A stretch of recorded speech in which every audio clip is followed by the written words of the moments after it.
लोग कहना ये चाहता है कि जैसे अब तक हम पढ़ते आए हैं कि एक चार्ज पार्टिकल Q1 यहाँ पर है, कुछ डिस्टेंस पे एक दूसरा चार्ज पार्टिकल रख दिया जाए। सपोज r डिस्टेंस पे हमने सेकंड चार्ज पार्टिकल को रख दिया, तो इनके बीच एक फोर्स लगेगा। अगर लाइक चार्ज होंगे तो रिपल्सिव फोर्स लगेगा, अगर अनलाइक चार्ज हुए तो एक अट्रैक्टिव फोर्स लगता है दोनों के बीच में। तो वह फोर्स हमारा कितना होगा, इसका मैग्नीट्यूड की वैल्यू, इस फोर्स के मैग्नीट्यूड की वैल्यू इसी लॉ से हमें पता चलती है। तो कूलम्ब्स लॉ ये कहना चाहता है कि इन दोनों चार्ज पार्टिकल के बीच जो फोर्स एक्ट होगा वह फोर्स डायरेक्टली प्रोपोर्शनल होगा दोनों चार्ज के मैग्नीट्यूड के। यानी Q1 और Q2 वैल्यू चाहे इसकी पॉजिटिव हो नेगेटिव हो, हमें तो मैग्नीट्यूड ही इसकी वैल्यू पुट करनी है। सेकंड बात ये कहना चाहता है कि जो हमारा फोर्स होगा वह inversely proportional to the distance square, यानी इनके बीच की जो डिस्टेंस है उसके स्क्वायर के इन्वर्सली प्रोपोर्शनल होता है। तो डिस्टेंस के स्क्वायर के इन्वर्सली प्रोपोर्शनल है, इसीलिए इस लॉ को दूसरा नाम भी दे दिया गया है इन्वर्स स्क्वायर लॉ, कि कूलम्ब्स लॉ को इन्वर्स स्क्वायर लॉ भी बोलते हैं क्योंकि यह डिस्टेंस के स्क्वायर के इन्वर्सली प्रोपोर्शनल होता है। अगर इन दोनों को कंबाइन किया जाए तो F डायरेक्टली प्रोपोर्शनल आता है दोनों चार्ज के मैग्नीट्यूड के डिवाइडेड बाय r स्क्वायर के। तो ये हमारा फाइनल रिजल्ट हो गया। बट इसमें जो प्रोपोर्शनलिटी कांस्टेंट है, यह प्रोपोर्शनलिटी हटाएंगे तो एक प्रोपोर्शनलिटी कांस्टेंट आएगा। तो F is equal to K Q1 Q2 divided by r square. तो ये फाइनल रिजल्ट आता है हमारे कूलम्ब्स लॉ का। तो इसके अंदर एक K की वैल्यू आई है कि एक कांस्टेंट है जिसे इलेक्ट्रोस्टैटिक फोर्स कांस्टेंट भी कहा जाता है। इसकी वैल्यू मीडियम पे डिपेंड करती है। जैसे हमने ग्रेविटेशन में न्यूटन लॉ ऑफ ग्रेविटेशन पढ़ा था कि F is equal to G m1 m2 divided by r square, similar वैसा ये लॉ है। बट उसके अंदर जो G था वह यूनिवर्सल कांस्टेंट था, लेकिन इस K की वैल्यू मीडियम पे डिपेंड करती है। तो अगर हम K की वैल्यू लिखना चाहें फॉर फ्री स्पेस या फिर बोलें वैक्यूम, तो वैक्यूम के लिए K की जो वैल्यू होती है वह 1/4 पाई एप्सिलॉन नॉट होती है। अगर मैथमेटिकली इसकी वैल्यू लिखी जाए तो 9 इंटू 10⁻⁹ होगा। अब इसकी यूनिट होगी, यूनिट याद रखने का तरीका ये है कि जैसे हम K की यूनिट लिखना चाहते हैं, फोर्स की यूनिट क्या होती है न्यूटन, डिस्टेंस की यूनिट मीटर का स्क्वायर हो गया इस side, divided by coulomb square हो गया। तो यानी K की जो यूनिट होगी वह newton metre square divided by coulomb square होगी। तो ये तो बात होगी हमारी फ्री स्पेस की। बट अभी हमने एक बात बोली कि K की वैल्यू मीडियम पे भी डिपेंड करती है कि ये दोनों के दोनों चार्ज पार्टिकल कैसे मीडियम में रखे गए हैं।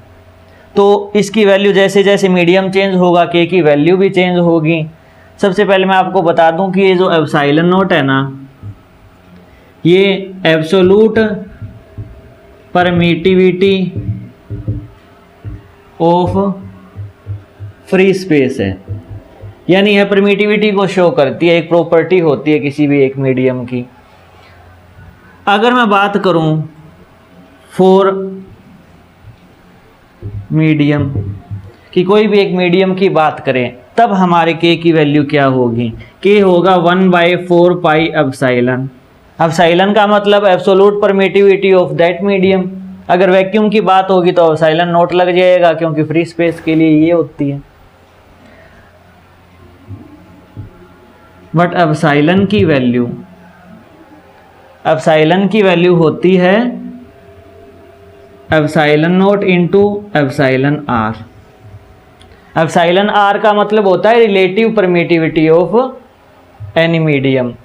तो हमें मैथमेटिकली ये दिया जाएगा कि न्यूमेरिकल्स में इनकी वैल्यूज हमें काम में आएगी। थ्योरेटिकली तो हम यहाँ पर इतना एक्सप्लेन करके छोड़ देते हैं, हम अपने नेक्स्ट टॉपिक पे चले जाते हैं कि कूलम्ब्स लॉ की क्या क्या खास प्रॉपर्टीज़ है। बट न्यूमेरिकल जब भी आते हैं तो न्यूमेरिकल में ये दे दिया जाता है कि एक चार्ज पार्टिकल, दो चार्ज पार्टिकल है, दोनों को किसी मीडियम में रख दिया या पानी में रख दिया, तो हमें ये बताना है कि फोर्स के ऊपर कितना इफेक्ट पड़ेगा। उस टाइम हमें relative permittivity of that medium given होगी कि अगर दोनों चार्ज पार्टिकल को मैं एक ऐसी मीडियम में रख दूं जिसकी रिलेटिव परमिटिविटी की वैल्यू 81 है, तो बताओ फोर्स कितना होगा हमारा। तो एप्सिलॉन की वैल्यू हम एप्सिलॉन नोट ई आर रख देंगे। एप्सिलॉन नोट जो होगा वह फ्री स्पेस के लिए डिफाइन होता ही है और एप्सिलॉन आर की वैल्यू हमें गिवन होती है। तो इस टाइप से हम इसको रख देते हैं मैथमेटिकली। तो हमें एक ही रिलेशन याद रखनी है। कई बार बुक्स में क्या होता है कि एप्सिलॉन आर को रिप्रेजेंट करते हैं के से, और एप्सिलॉन आर की वैल्यू होती है epsilon divided by epsilon note. तो कैसे भी घुमा फिरा के आपसे एक रिलेशन ये दे दी जाएगी, जब भी आपके पास मीडियम का न्यूमेरिकल में जिक्र होगा तो उस टाइम में हम यहाँ पर वैल्यू पुट कर देंगे इसकी। अगर एप्सिलॉन नोट की मैं वैल्यू वैसे लिखूं कि एप्सिलॉन नोट की वैल्यू कितनी होगी, तो एप्सिलॉन नोट होता है कि एप्सिलॉन नोट ऊपर जाएगा कि हमारा नीचे आ जाएगा, तो 1/4 पाई के आ जाएगा।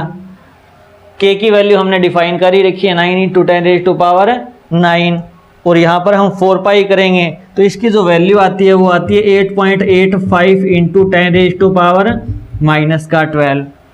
अब 4 पाई की कोई यूनिट नहीं होती, डिवाइडेड बाय के आया है, यानी एप्सिलॉन नोट की जो यूनिट होगी वह के की इन्वर्स होगी, इसकी इन्वर्स होगी, मीन्स सी का स्क्वायर पर न्यूटन मीटर स्क्वायर आ जाएगा। तो ये हमारे एप्सिलॉन नोट की मैथमेटिकली वैल्यू होती है। कई बार सीबीएसई बोर्ड या स्टेट बोर्ड में डायरेक्टली हमसे पूछ लिया जाता है 1 नंबर के अंदर की वैल्यू क्या होती है, तो आपको याद रखना है। बट न्यूमेरिकल्स के लिए आपको एक तो फॉर्मूला याद रखना है ये, और इसके अंदर के की वैल्यू फ्री स्पेस के लिए इतनी होती है। फिर आपको कह दिया जाएगा कि 2 चार्ज पार्टिकल को इस मीडियम में हमने रख दिया, तो उस मीडियम में जाने के बाद उसके नए फोर्स की वैल्यू कितनी होगी, तो वो हमें के डिफाइन करेगा, एप्सिलॉन आर डिफाइन करेगा, इसकी वैल्यू इतनी है। तो जो हमने यहाँ पर वैल्यू रखी थी के की वैल्यू 1/4 पाई एप्सिलॉन, तो अगर इस फॉर्म में इस वैल्यू को लिखना चाहूँ तो उस कांस्टेंट के की वैल्यू हो जाएगी 1/4 pi epsilon naught into epsilon R. और 1/4 पाई एप्सिलॉन नोट हम पहले ही डिफाइन कर चुके हैं कि 9 × 10⁹ होता है। तो हमारे पास जो एक्स्ट्रा हमें गिवन वैल्यू होगी उससे और डिवाइड कर देना है, यानी जैसे ही मीडियम में चले जाएंगे 2 चार्ज पार्टिकल तो उनके बीच के फोर्स की वैल्यू कम होती जाएगी, क्योंकि वह मीडियम पे डिपेंड करना स्टार्ट कर देती है और इन्वर्सली प्रोपोर्शनल होती है उसकी परमिटिविटी की। जैसे एग्जाम्पल में ही देखते हैं।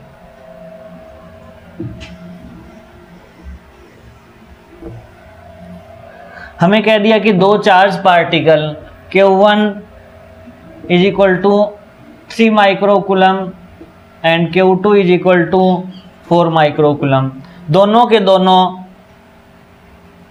2 मीटर की सेपरेशन पे रख दिए गए हैं।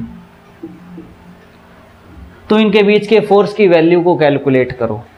तो हम डायरेक्ट इसमें फॉर्मूला लगा देंगे कि F = K की वैल्यू 9 × 10⁹ है इंटू Q1 का मैग्नीट्यूड, अगर प्लस हो ये तो दोनों खैर प्लस में ही दे रखे हैं, अगर माइनस हो तो भी हम मैग्नीट्यूड ही वैल्यू पुट करेंगे 3 × 10⁻6 4 × 10⁻6 डिवाइडेड बाय 2 मीटर का स्क्वायर 4 आ जाएगा।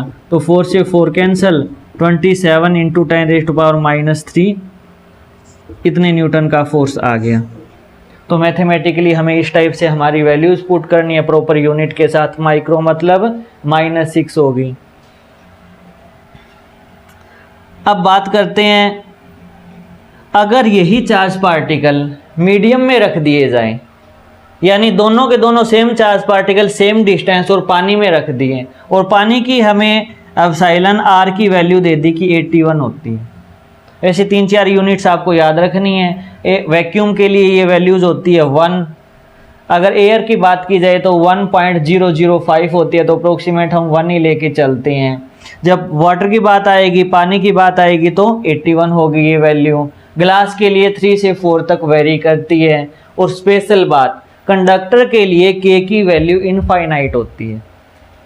कंडक्टर के लिए के की वैल्यू इनफाइनाइट होती है, ये हमें सबसे इंपॉर्टेंट बात याद रखनी है। जैसे इस न्यूमेरिकल में ही हमें दे दिया गया कि एप्सिलॉन आर की वैल्यू 81 है, तो यही फोर्स हमारा कितना हो जाएगा, F = 27। जैसे अगर मैं वैल्यू पुट करना स्टार्ट करूं, के की वैल्यू 9 × 10⁹, 3 × 10⁻6, 4 × 10⁻6 डिवाइडेड बाय 4, तो हमने ये पढ़ा था कि कोई ना कोई मीडियम दे दिया गया, तो 1/4 pi epsilon naught into epsilon R. 1/4 pi epsilon naught की वैल्यू तो हमने रख दी, लेकिन एप्सिलॉन आर की डिवाइडेड में वैल्यू तो नहीं रखी थी, तो अब वो वैल्यू हम यहाँ पर रख देंगे।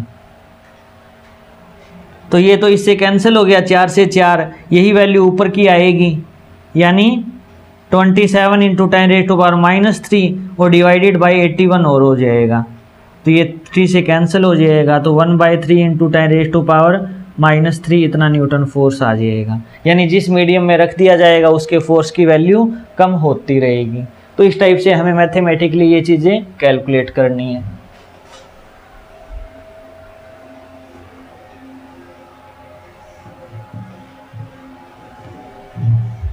नेक्स्ट बात करते हैं कि ये जो कूलम्ब्स लॉ है इसके क्या क्या नए फीचर्स हैं, क्या क्या इसकी प्रॉपर्टी है जो कि हमें याद रखनी है। फर्स्ट प्रॉपर्टी ये है कि ये फोर्स सेंट्रल फोर्स है। सेंट्रल फोर्स मतलब ये दो चार्ज पार्टिकल के सेंटर के ऊपर डिपेंड करती है। एक हमारे पास एक चार्ज स्फीयर यहाँ होगा, एक चार्ज स्फीयर यहाँ होगा, दोनों के सेंटर की डिस्टेंस हम कैलकुलेट करते हैं, इसीलिए इस फोर्स को हम सेंट्रल फोर्स कहते हैं। सेकंड बात ये कूलम्ब्स लॉ जो ड्राइव हुआ है ये पॉइंट ऑब्जेक्ट के लिए हुआ है, यानी अगर हमारे चार्ज पार्टिकल पॉइंट साइज के होंगे तभी हम अपनी वैल्यू प्रॉपर इस टाइप से डिफाइन कर पाएंगे, फॉर्मूले से निकाल पाएंगे। तो अगर हमें स्फीयर दे दिया जाए तो भी हम क्या करेंगे, उस स्फीयर के सेंटर को ही एक उसका पॉइंट ऑब्जेक्ट मान लेंगे और सेंटर टू सेंटर डिस्टेंस को कैलकुलेट करेंगे हम। सेकंड बात ये कि है similar to NLG, Newton law of gravitation, बिल्कुल सिमिलर है, बट एक डिफरेंस, मेजर डिफरेंस तो यही है कि उसमें जो कांस्टेंट आता है वह यूनिवर्सल कांस्टेंट है और इसमें जो कांस्टेंट आता है वह मीडियम पे डिपेंड करता है, बट फॉर्मूले के हिसाब से अप्रोक्सीमेट सेम टू सेम ढांचा है उसका। थर्ड प्रॉपर्टी हमारी ये है कि कूलम्ब्स जो लॉ है ये कंजर्वेटिव नेचर का फोर्स है। इससे हम जो फोर्स ड्राइव कर रहे हैं, फोर्स का formula Q1 Q2 divided bye R², वह कंजर्वेटिव नेचर का है। कंजर्वेटिव वर्क पावर एनर्जी हमारा 11th का चैप्टर था, वहाँ हम पढ़ चुके हैं कि कंजर्वेटिव का मतलब होता है इनिशियल और फाइनल पोजीशन की डिस्टेंस पे डिपेंड करता है, न कि उसके पाथ पे कि एक चार्ज पार्टिकल को यहाँ रखा, दूसरे चार्ज पार्टिकल को यहाँ रखा, बट मैं घुमा फिरा के ला के रख दूंगा तो भी हमारे फोर्स की वैल्यू तो उतनी ही कैलकुलेट होगी, उसके पाथ डिपेंडेंट फंक्शन नहीं होगा। फोर्थ यह NLM 3 को ओबे करता है। न्यूटन लॉ ऑफ मोशन, जो थर्ड हमारा मोशन था कि every action has and equal and opposite reaction, कि पहला दूसरे पे फोर्स लगाएगा तो दूसरा पहले पे उतना ही फोर्स लगाएगा। जैसे इसमें हमने बात की थी कि दोनों के बीच में फोर्स कितना होगा, यानी Q1 Q2 पे इतना फोर्स लगाएगा, तो वही बात यहाँ पर है कि Q2 भी इतना ही फोर्स Q1 पे लगाएगा, बस डायरेक्शन डिफरेंस हो जाएगी। जैसे Q1 Q2 अगर अट्रैक्टिव हुआ तो इसके ऊपर फोर्स इस डायरेक्शन का है, इसके ऊपर फोर्स इस डायरेक्शन का है, अपोजिट डायरेक्शन है, बट इनके मैग्नीट्यूड की वैल्यू बिल्कुल सेम होगी, तो इक्वल एंड अपोजिट नेचर का होता है। फिफ्थ बात हमारी ये है कि ये बहुत स्मॉल डिस्टेंस, यानी अगर हमारी डिस्टेंस लेस देन 10⁻⁻15 हुई तो कूलम्ब्स लॉ वैलिड नहीं होगा। यानी कूलम्ब्स लॉ की भी एक लिमिट है कि डिस्टेंस की value minimum to minimum 10⁻⁻15 metre होनी चाहिए। अगर इससे कम वैल्यू हुई तो हम ये लॉ को प्रॉपरली नहीं लगा सकते, वहाँ पर प्रॉपर वैल्यू हमें नहीं मिलेगी। तो ये हमारी मेन 5 प्रॉपर्टी है जो हमें याद रखनी है। अब चलते हैं कि कूलम्ब्स लॉ की वेक्टर फॉर्म क्या होती है। बोर्ड के हिसाब से बहुत ज़्यादा इम्पोर्टेंट टॉपिक है ये हमारा, क्योंकि फोर्स एक वेक्टर क्वांटिटी है तो इसकी भी एक डायरेक्शन होगी, हम हमेशा डिफाइन करते हैं। और सेकंड बात, डायरेक्शन तो इस एक बात में भी छुपी हुई है कि एक सेंट्रल फोर्स है, यानी दोनों को जो लाइन ज्वाइन करेगी उसी लाइन के अकॉर्डिंग उसकी डायरेक्शन होगी। अगर अट्रैक्टिव है तो उसकी तरफ, अगर रिपल्सिव है तो उससे दूर, वो हमें हमारी कॉमन सेंस से ही पता करना होगा। तो अब हम करेंगे वेक्टर फॉर्म। जैसे एक चार्ज पार्टिकल हमारा यहां पर है Q1, दूसरा चार्ज पार्टिकल यहां पर है Q2, दोनों के बीच की डिस्टेंस हमने R मान ली। तो दोनों के बीच एक फोर्स लगेगा। सपोज दोनों के दोनों लाइक चार्ज थे, दोनों के दोनों पॉजिटिव चार्ज थे, तो इनके बीच जो रिपल्सिव फोर्स लगेगा वो इस डायरेक्शन में होगा। ये पॉइंट ए मानो और ये पॉइंट बी मानो। तो मैं कहूं कि force on two due to 1, यानी सेकंड पर फर्स्ट के कारण लगने वाला फोर्स, पार्टिकल सेकंड पर फर्स्ट के कारण लगने वाले फोर्स की क्या वैल्यू होगी?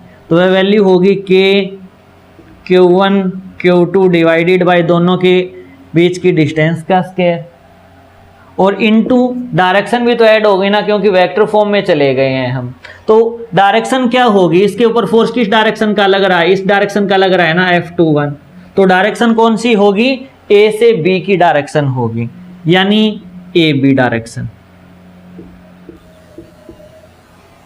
फर्स्ट मान लिया हमने। ये क्या है हमारा? Force on particle B due to particle A. अब हम डिफाइन करेंगे कि फोर्स ऑन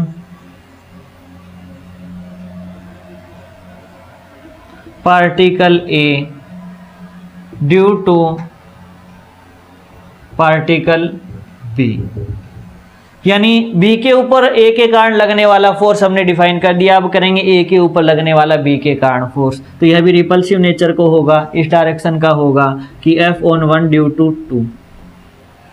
तो F(1) ड्यू टू 2 यह किस की वैल्यू के बराबर होगा? कि Q1 Q2 divided by R square के। और डायरेक्शन इसकी क्या होगी? बी से ए की डायरेक्शन है ना, तो बी ए डायरेक्शन हो जाएगी। ये सेकंड बात होगी। हर बुक में अपनी अपनी लैंग्वेज में ये डिफाइन किए हुए होते हैं, बट हम बिल्कुल इजी लैंग्वेज में हम इस बात को समझ रहे हैं। तो आप खुद बताओ, ए बी की डायरेक्शन और बी ए की डायरेक्शन में क्या रिलेशन है? जैसे इसको मैं एक्स एक्सिस मान लूं, तो ये हमारी प्लस आई है डायरेक्शन, और ये डायरेक्शन हमारी माइनस आई है। तो हम ये लिख सकते हैं कि ए बी जो वेक्टर है वह जस्ट नेगेटिव है बी ए वेक्टर के, यानी A B vector B A vector के जस्ट नेगेटिव डायरेक्शन में, क्योंकि मैग्नीट्यूड तो दोनों का ही सेम है, दोनों के दोनों यूनिट वेक्टर है, तो दोनों का मैग्नीट्यूड क्या होगा? 1 होगा। रही बात डायरेक्शन की, तो एक अगर प्लस आई दिखा रहा है तो दूसरा वेक्टर हमारा माइनस आई को दिखा रहा है। तो हमने यहाँ पर A B vector is equal to minus का बी ए वेक्टर लिख दिया, यूनिट वेक्टर। तो अगर ये वैल्यू मैं इसमें पुट करूं, तो ए बी की जगह अगर मैं माइनस का बी ए लिखूं, ये थर्ड इक्वेशन मानो कि फ्रॉम इक्वेशन 1 and 3, फर्स्ट और थर्ड इक्वेशन से अगर हम देखें कि F(21) की वैल्यू किसके बराबर होगी? कि Q1 Q2 divided by R square, और वैल्यू जो हमारी ए बी कैप थी वह ए बी कैप अब क्या हो गई? माइनस का बी ए कैप, यानी माइनस तो आगे आ गया कि Q1 Q2 divided by R square into B A cap. ये हमारी F(21) की वैल्यू आ गई, फोर्थ इक्वेशन मानो। अब सेकंड और फोर्थ को कंपेयर करो। Compare equation 2 and 4। दोनों इक्वेशन को अगर हम कंपेयर करें तो ये क्या चीज है? कि Q1 Q2 divided by R square into B A cap, और ये क्या है? कि Q1 Q2 divided by R square into B A cap. तो दोनों के दोनों अंदर वाली वैल्यू बिल्कुल सेम है। तो मैं लिख सकता हूं कि F(21) किसके बराबर होगा? माइनस का F(12) के बराबर होगा, और यही हमारा NLM थर्ड है। न्यूटन लॉज ऑफ मोशन तो यही कहता है ना कि इक्वल एंड अपोजिट होना चाहिए। मैग्नीट्यूड वाइज दोनों सेम है, लेकिन नेगेटिव साइन यहाँ पर रिप्रेजेंट कर रहा है कि दोनों की डायरेक्शन हमारी अपोजिट डायरेक्शन है। तो एनएलएम थर्ड भी प्रूफ हो जाता है हमारा वेक्टर फॉर्म के अंदर। वेक्टर फॉर्म एक बहुत इंपॉर्टेंट टॉपिक है हमारे लिए। तो एक बार फास्टली इसका रिवीजन और देख लो कि दो चार्ज पार्टिकल Q1 और Q2 ए और बी पॉइंट पे रख दिए, दोनों के बीच की डिस्टेंस हमारी r है। तो इसके ऊपर जो फोर्स लगेगा वह इस डायरेक्शन में लगेगा, इसके ऊपर फोर्स लगने वाला रिपल्सिव फोर्स इस डायरेक्शन का होगा। तो सबसे पहले हमने लिखा कि बी पार्टिकल पे लगने वाला फोर्स ड्यू टू 1 यानी ए पार्टिकल के कारण कितना होगा, हमारा ये हो गया। सेम टू सेम ए पे लगने वाला बी के कारण हमने ये निकाल लिया। बाद में देखा कि ये डायरेक्शन एक दूसरे के अपोजिट है, तो इनके यूनिट वेक्टर में एक ये रिलेशन होती है, तो हमने ये वैल्यू रख दी यहाँ पर। फिर दोनों को कंपेयर किया तो मिला कि दोनों एक दूसरे के नेगेटिवली एक दूसरे पे डिपेंड करते हैं, जो कि एनएलएम हमारा थर्ड है। अब बात करते हैं कि न्यूमेरिकल्स में हमें वेक्टर फॉर्म को किस टाइप से यूज करना है। जैसे हमें दे दिया जाएगा कि Q1 चार्ज यहाँ पर है, Q2 चार्ज यहाँ पर है, और दोनों के कोऑर्डिनेट्स दे दिए जाएंगे कि ए पॉइंट और बी पॉइंट के कोऑर्डिनेट्स इतने हैं। और हमें पूछ लिया जाएगा कि 2 पे फर्स्ट के कारण कितना फोर्स लग रहा है या फर्स्ट पे 2 के कारण कितना फोर्स लग रहा है, तो हमें कैलकुलेट करके बताना है। जैसे force on B due to A की वैल्यू अगर बात की जाए तो Q1 Q2 डिवाइडेड बाय दोनों के बीच की डिस्टेंस का स्क्वायर। दोनों के बीच की डिस्टेंस यानी ये फोर्स लग रहा है ना, तो हम ए बी डिस्टेंस मान लेते हैं कि इस डायरेक्शन का फोर्स है, ए से बी की डिस्टेंस है, क्योंकि सेकंड के ऊपर फोर्स तो ये है ना F on B due to A. तो हम यहाँ पर यूज कर लेते हैं ए बी जो डिस्टेंस थी उसका square multiplied by A B का यूनिट वेक्टर, क्योंकि डायरेक्शन तो ए से बी है ना हमारी।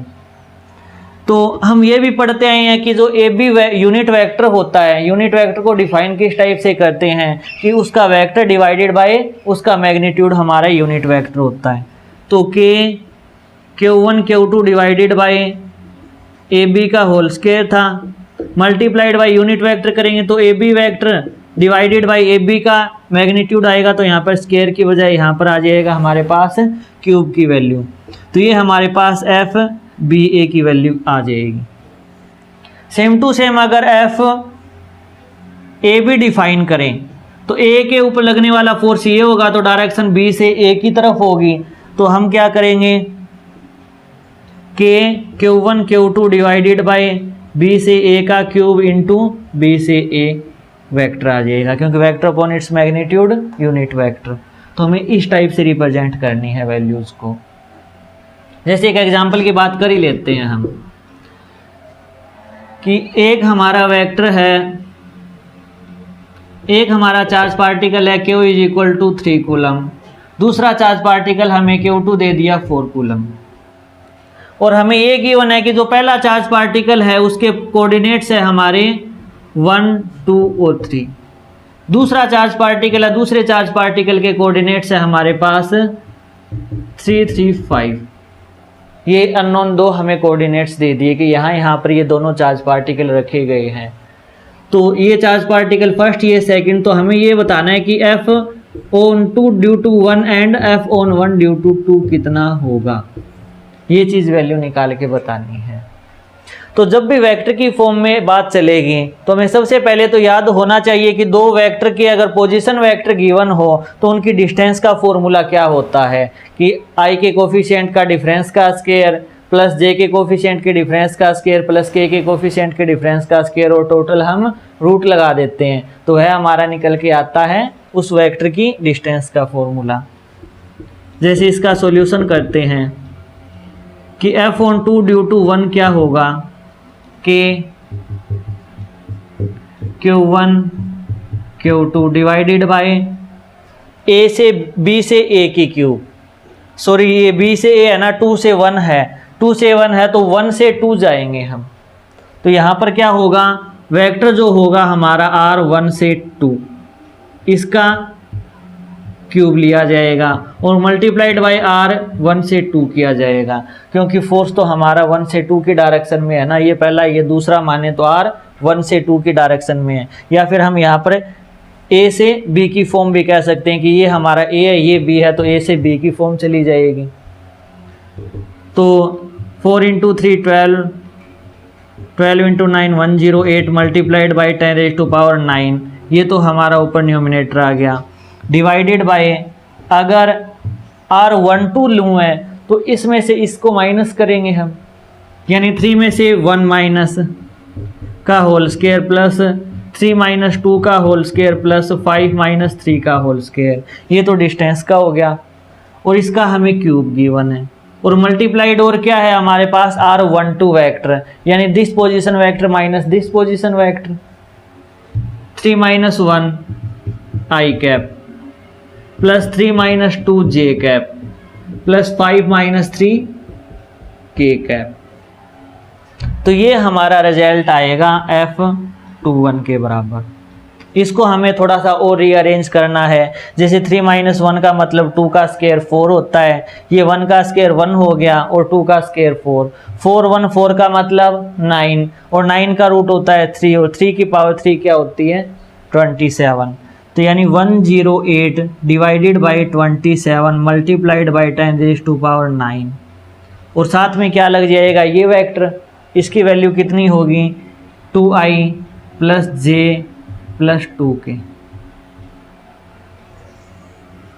तो वैल्यू आ जाएगी हमारे पास F2 से 1 की ये, तो ये हमारा फोर्स ऑन 2 ड्यू टू 1 आएगा और इस डायरेक्शन के अंदर आएगा। सेम टू सेम हमें कैलकुलेट करना पड़ेगा फोर्स ऑन 1 ड्यू टू 2,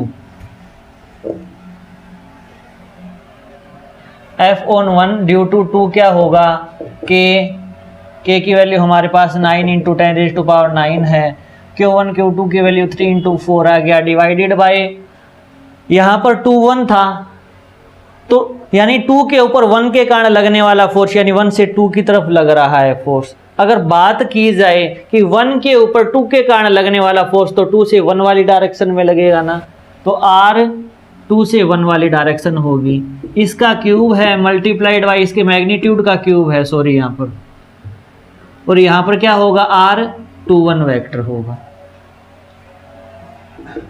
तो ये ऊपर 108 इंटू 10⁻9 आ गया, डिवाइडेड बाय, अब वेक्टर की मैग्नीट्यूड की बात की जाए, अगर मैं यहाँ से यहाँ जाऊँ या फिर यहाँ से यहाँ आऊँ, मैग्नीट्यूड तो उतना ही रहता है ना, आप वैल्यू पुट करके भी देख सकते हो कि 1 माइनस 3 का मतलब माइनस 2 का होल स्क्वायर, तो 4 ही आना है, 2 माइनस 3 का मतलब माइनस 1 का होल स्क्वायर 1 ही आना है, 3 माइनस 5 का होल स्क्वायर मतलब माइनस 2 का होल स्क्वायर 4 आना है, तो नीचे की वैल्यू तो 27 सेम ही आएगी। बस बात यहाँ पर पलट जाएगी कि यहाँ पर तो हम 3 माइनस 1 कर रहे थे क्योंकि 1 से 2 की डायरेक्शन थी, अब हमारी डायरेक्शन है 2 से 1 की, तो फाइनल ये पोजीशन है, इनिशियल ये पोजीशन है, तो इनके बीच का डिस्टेंस जो वेक्टर होगा हमारे पास 1 माइनस 3 होगा, कि 1 माइनस 3 का मतलब माइनस 2 का I कैप, 2 माइनस 3 का मतलब माइनस j, 3 माइनस 5 का मतलब माइनस 2 के, तो ये हमारा F12 वेक्टर आ जाएगा। और आप मैथमेटिकली भी देख सकते हो कि मैग्नीट्यूड तो सेम ही है, यहाँ पर सारी पॉजिटिव वैल्यू थी, यहाँ पर सारी नेगेटिव वैल्यू है, इसका मतलब क्या हुआ कि यह दोनों फोर्स एक दूसरे के जस्ट नेगेटिव साइन के हैं, जस्ट अपोजिट डायरेक्शन के हैं।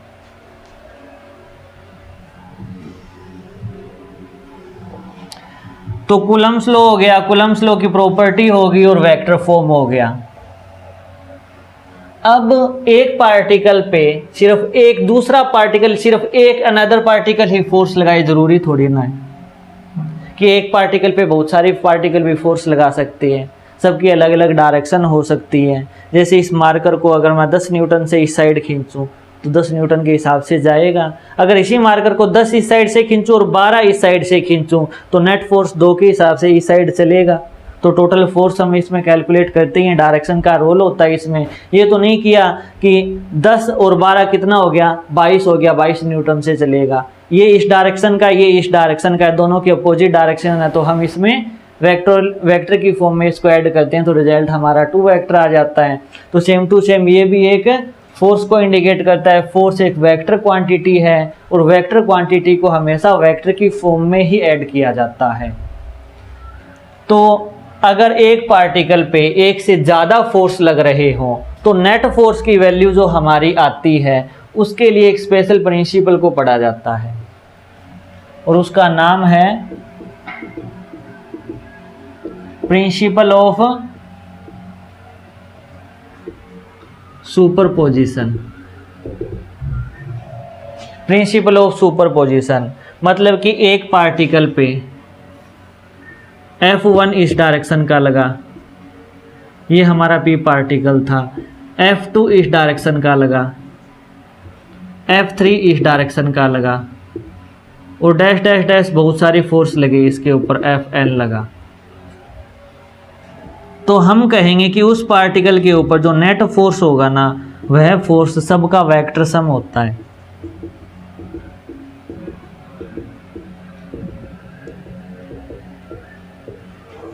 सिर्फ और सिर्फ ये एक लाइन कहना चाहता है यह प्रिंसिपल कि अगर किसी वेक्टर वाली क्वांटिटी को ऐड किया जाए वेक्टर की फॉर्म में तो हमारे पास नेट रिजल्टेंट निकल के आता है। यानी एक पार्टिकल पे बहुत सारे फोर्स लग रहे थे तो इसके ऊपर नेट फोर्स की वैल्यू सबका वेक्टोरियल सम कर देंगे, वही हमारे पास हमारा फाइनल रिजल्ट होगा।